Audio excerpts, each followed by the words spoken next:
अस्सलाम वालेकुम दोस्तों, मां आहियां मुंहिंजो पंहिंजो मज़हर अली ऐं तव्हां ॾिसी रहिया आहियो मुंहिंजो YouTube channel digital skills with Mazhar. दोस्तों, पोएं वीडियो में असां स्टाइल ग्रुप खे तफ़सील सां सम्झियो हुयो ऐं हिन वीडियो में असीं एडिटिंग ग्रुप खे तफ़सील सां सम्झंदासीं ऐं प्रैक्टिस भी करे ॾिसंदासीं।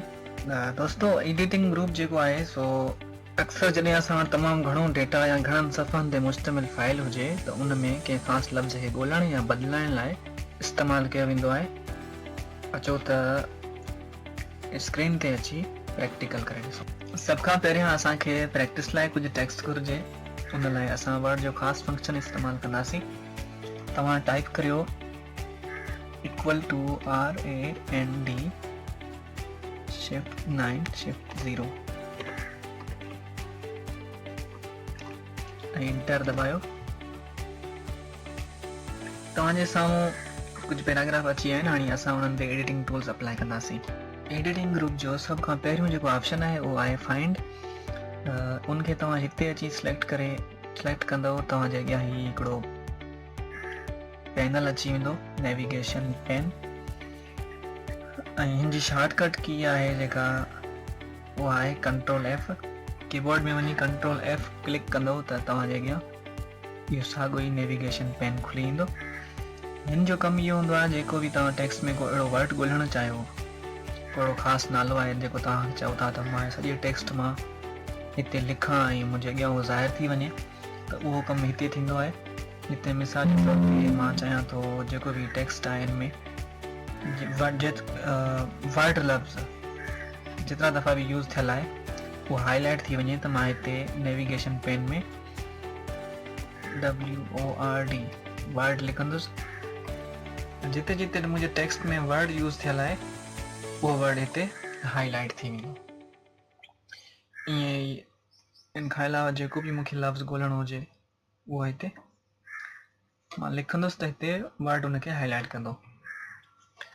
उनखां पोइ जेको वर्ड एडिटिंग जो ॿियो जेको ऑप्शन आहे उहो आहे रिप्लेस जी शॉर्टकट की आहे कंट्रोल H। हिते ई तव्हांजे अॻियां वर्ड शो बि करे थो, रिप्लेस कंट्रोल+H, यानी कीबोर्ड में कंट्रोल H दबाईंदव त तव्हांजे अॻियां ही रिप्लेस वारो ऑप्शन खुली वेंदो। हिन जो कमु तॾहिं थींदो आहे, मिसाल जे तौर ते जेकॾहिं तव्हां ग़लती सां को लफ़्ज़ सॼी फाइल में ग़लति लिखिजी वियो आहे, तव्हां अहिड़ो कमु कयो पिए तव्हां खां हिकिड़ो लफ़्ज़ जेको बार बार ग़लति यूज़ थियो आहे पर ग़लति लिखिजी वियो आहे, तव्हां चओ था त असां उनखे रिप्लेस कयूं, यानी जेको सही लफ़्ज़ आहे उहो हिते उहो असां हर उन जॻह ते आणियूं जंहिं जॻह ते उहो लफ़्ज़ ग़लति यूज़ थियल आहे। त तव्हां रिप्लेस ते ईंदो ऐं उते जेको लफ़्ज़, यानी तव्हां चओ था वीडियो लफ़्ज़ जेको आहे उहो मूंखां ग़लति लिखिजी वियो आहे ऐं मां उन जी जॻह ते क्लिप लिखणु थो चाहियां, त फाइंड वाट में वञी वीडियो लिखंदो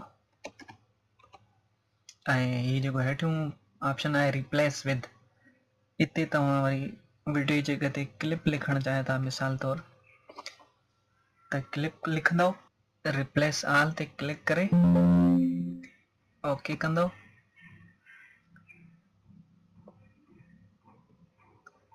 हिते तव्हां ॾिसी सघो था पैराग्राफ में जिते जिते वीडियो लफ़्ज़ लिखियलु हुयो उते हिन क्लिप खे आणे छॾियो आहे। पहिरियां हिते वीडियो लिखियलु हुयो, क्लिप अची वियो, हिन जॻह ते वीडियो लिखियलु हुयो, क्लिप यूज़ थी वियो। ईअं ई रिप्लेस जो कमु इहो ई हूंदो आहे त कोई अहिड़ो लफ़्ज़ तव्हां बदिलाइणु चाहियो त हिते आसानी सां बदिलाए सघो था। उनखां पोइ जेको एडिटिंग ग्रुप जो ऑप्शन आहे उहो आहे सिलेक्ट। हिते तव्हां सिलेक्ट आल भी करे सघो था, सॼे टेक्स्ट खे सिलेक्ट करे सघो था। सिलेक्ट आल कंदो सॼो टेक्स्ट सिलेक्ट थी वेंदो ऐं सिलेक्ट ऑब्जेक्ट्स ते वेंदो, यानी कि अहिड़ियूं शयूं, शेप्स, शिकलियूं, एरिया, ख़ासि एरिया, स्पेसिफिक एरिया सिलेक्ट करणु चाहियो त सिलेक्ट ऑब्जेक्ट्स जी ऑप्शन ते वञी करे सघो था। उनखां पोइ select all text with similar formatting, यानी तव्हांजे डॉक्यूमेंट में अहिड़ियूं हेडिंग्स यूज़ थियल आहिनि, अहिड़ी फॉर्मेटिंग थियल आहे, तव्हां सिर्फ़ु उहा सिलेक्ट करणु चाहियो था त हिन सिलेक्ट एरिया में ईंदव हिते ऐं select all text similar with खे क्लिक कंदो त उहा सभु एरियाज़ सिलेक्ट थी वेंदियूं। सभ खां पहिरियों सिलेक्ट ऑल करे ॾिसूं था। हिते सिलेक्ट ऑल कंदव, ॾिसो तव्हांजो सॼो पैराग्राफ सिलेक्ट थी चुको आहे। दोस्तों पैराग्राफ खे मुकम्मल पैराग्राफ खे सिलेक्ट करण जो जेका शॉर्टकट की आहे उहा Ctrl+A आहे। Ctrl+A दॿाइण सां तव्हांजो सॼो टेक्स्ट सिलेक्ट थी सघे थो। हिकु त तव्हां हितां एडिटिंग ग्रुप जे सिलेक्ट एरिया में वञी सिलेक्ट करे सघो था, पर जेॾांहुं वञणु न चाहियो त कीबोर्ड जे ज़रिए बिल्कुलु आसान तरीक़ो आहे, Ctrl+A दॿाईंदो त तव्हांजो पूरो टेक्स्ट सिलेक्ट थी वेंदो।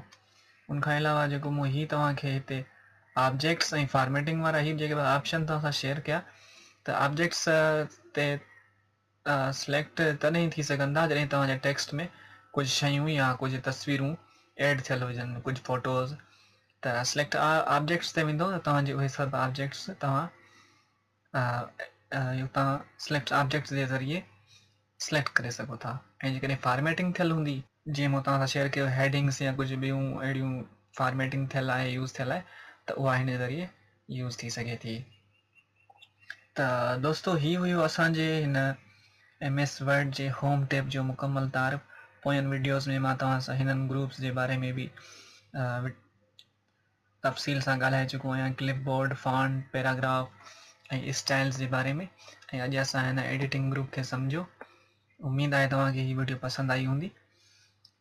जेकॾहिं तव्हांखे ही वीडियो पसंदि आई हुजे त मुंहिंजे यूट्यूब चैनल खे लाज़मी सब्सक्राइब कजो ऐं वीडियो खे लाज़मी लाइक कजो।